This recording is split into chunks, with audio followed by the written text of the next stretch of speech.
Hello Libra, Sun, Moon Rising, and Venus Signs. Kamusta kayo? Sana po nasa mabuti kayong kalagayan. Welcome back po sa Star Tarot.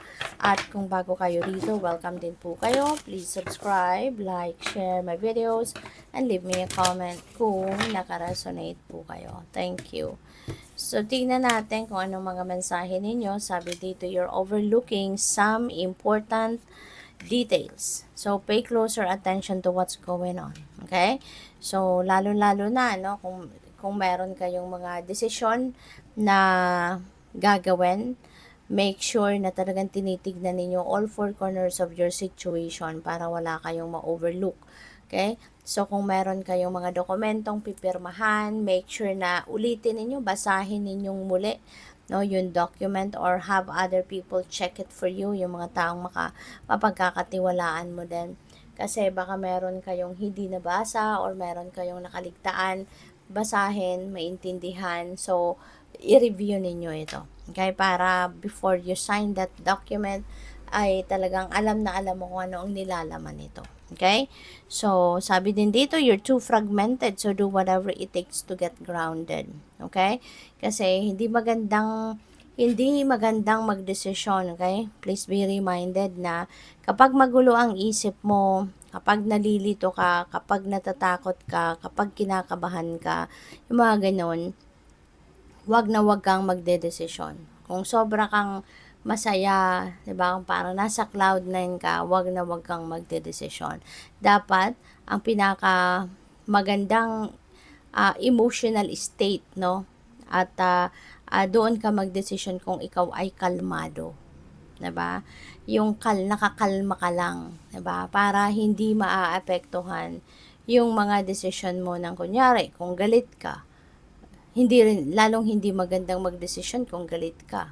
Kasi maaaring pagsisisihan mo lang kung ano yung magiging desisyon mo, 'di ba? When you are in that kind of emotional state. Kaya dapat kalmado lang 'yan. That is the best time, no, na magdedesisyon ka. Okay? Kasi mapag-iisipan mong mabuti kung ano yung tamang desisyon na gawin mo. Kaya, yun, no, you're too fragmented ngayon. Diba? Gulong-gulong siguro kayo kasi maaaring may imbalance na nangyayari, maaaring pagod ka, maaaring galit ka, or kung ano man ang emosyon na nararamdaman mo ngayon na nagpapagulo lalo ng isip mo. So, do something, 'di ba? To keep you grounded, to get grounded, no? Kasi mas maganda na ano ka lang, nasa kalmadong state ka, 'di ba? At siguro ang iba sa inyo exhausted, no? Maaring you are emotionally, physically, and mentally pagod, no? Kaya maganda na kumalma ka. Okay? Do some kind of meditation, mag-breathing exercises kayo. Napaka-effective nun even if you just do meditation or breathing exercises like for 2 minutes. Ay nako, ang laking tulong nito sa'yo. Kasi makakalma ka, malilinawan ang inyong isipan, magkakaroon ka ng mas magaan na pakiramdam. Kaya subukan ninyo yan. Dito sa YouTube, i-search ninyo sa YouTube, breathing exercise. Ayan, meron dyan mga 1 minute, 2 minutes, magagawa mo yan. Subukan mo.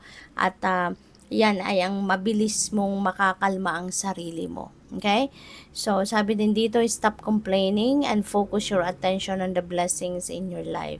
'Di ba? Mas maganda na lang na i-appreciate natin kung anong mga biyaya na meron tayo, kung ano man ang mga biyayang binigay na sa atin ng universe.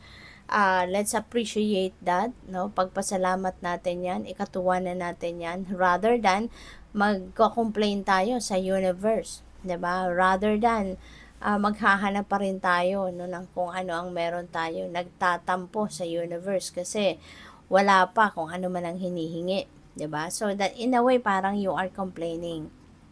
And the universe will not appreciate that. No? Mas ma-appreciate ng divine universe na nagpapasalamat ka, ina-acknowledge mo kung ano yung mga biyaya na binigay na niya sa'yo. And with that, when you are appreciative, you are happy, you're grateful for whatever it is, no, that the divine has given you already, mas padadalhan ka pa niya ng mas marami.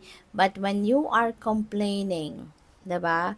Asahan mo, no, na mas lalo ka pang magkakaroon ng mga maraming bagay, may isip mo na gusto mo na wala ka kaya magtatampo ka, mga ganyan, no? So let's divert, no, our thinking, 'di ba, into something positive para na maka-align ka, 'di ba, sa energy ng divine universe.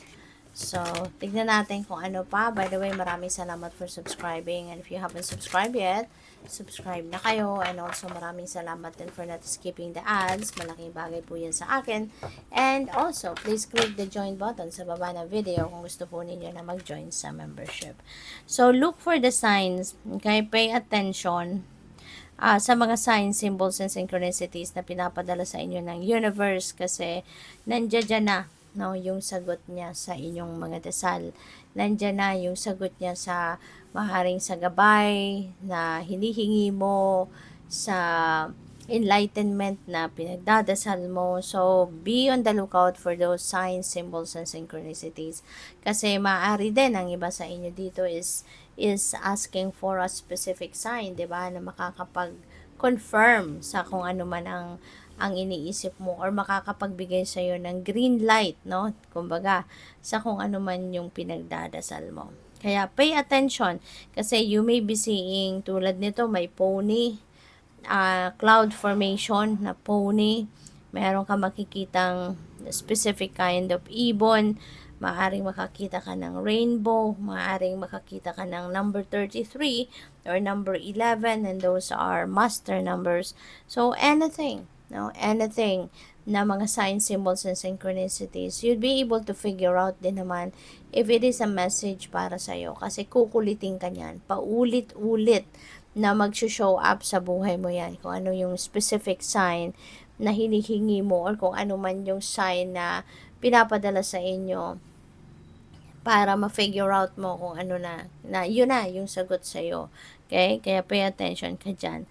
So, I am presence. Ayan, I am that I am. Libra, feeling ko dito the universe is sending you a message, no, na nandiyan siya para sa'yo. Lagi siyang nandiyan, no, beside you, with you, and for you. Kaya ano ka lang, no, magtiwala ka lang sa kanya, magtiwala ka sa kanyang plano, 'di ba? Kasi lahat ng 'yan ang mga nangyayari sa buhay mo sa ngayon, that is for your highest good. Even if it doesn't seem like tama ang nangyayari or even if it doesn't seem like komportable ka dyan, pero at the end of the day, magtiwala ka lang because at the end of the day, everything na nangyayari sa buhay mo is for your best interest. Okay? So, we also have divine potential. Fulfill your destiny. Be all you can be. Okay? So, mag-effort. Diba? Mag-effort at take advantage mo na kung ano man ng mga opportunities na nandiyan dyan sa paligid mo because the potential for you to fulfill your destiny is here already. Kaya nasa sa inyo na lang ito if you are going to take advantage of those opportunities around you. Okay? Good luck sa'yo. Thank you for watching. Love and light. Namaste.